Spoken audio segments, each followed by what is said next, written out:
papaz. Buraya mı sakladın lan? Çok güzel ya.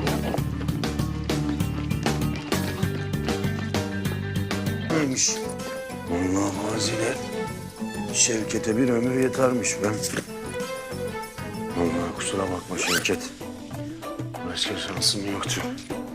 Şu parayı götürüp meczuba verelim, kaydı alalım bari. Hadi. Oh be nihayet kurtuldum şunlardan ya. Bu ne ya? Herkes beni buluyor.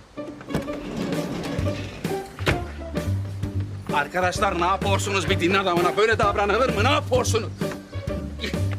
Ya lütfen bırakın beni. Korkuyorum. Ya bırakınız beni lütfen bırakınız. Yeter artık.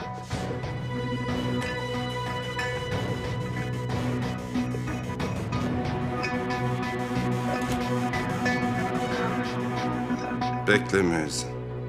Senin de hesabını göreceğim. Paralarım.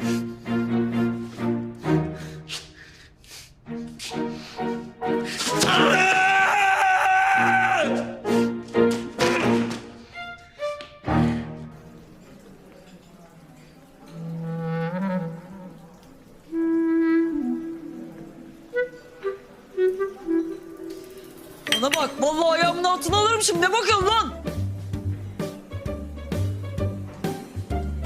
Çeksene lan elini. Ne yapıyorsun lan? Ne yapıyorsun? Yürü gidiyoruz. Ya bırak beni. Çek lan elini. Oğlum sen benim kim olduğumu biliyor musun lan? Lan bas git. Başım belaya sokma beni.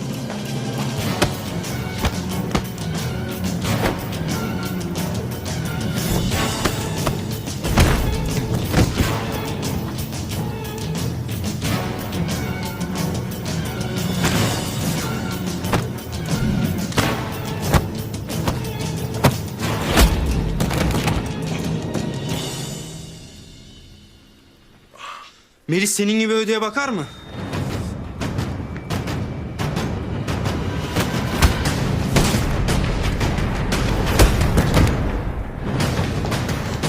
Yeter. Öldürecek misin adamı? Kaydı bana versene. Yok ya. Bunu benden kimse alamaz, anlaşıldı mı? Hiç kimse alamaz. Vereceğim, paramı geri alacağım. Aha çok kalıyor lan. Ah! Hırsız! Hırsız kaydı çaldı! Hırsız! Lan hırsız! Taş Ne oldu. yapıyorsun lan? Meczup. Çakal Semih kaydı çaldı. Çakal Semih kaydı çaldı gitti. Bir kayda sahip çıkan Allah kahretsin ya.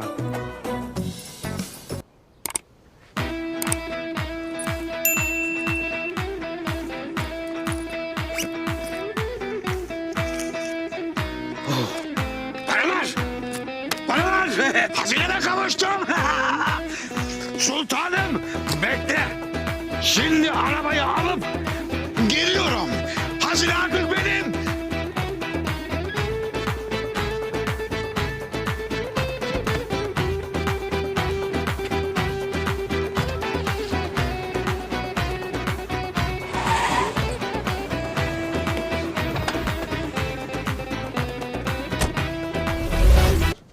Arabam.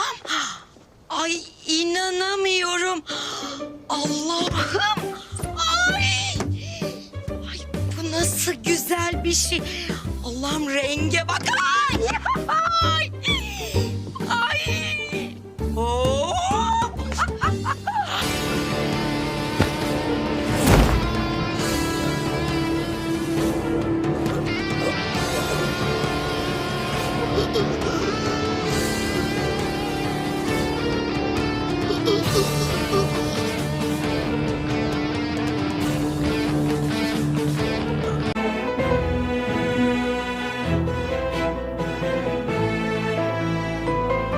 Atla dedim sana.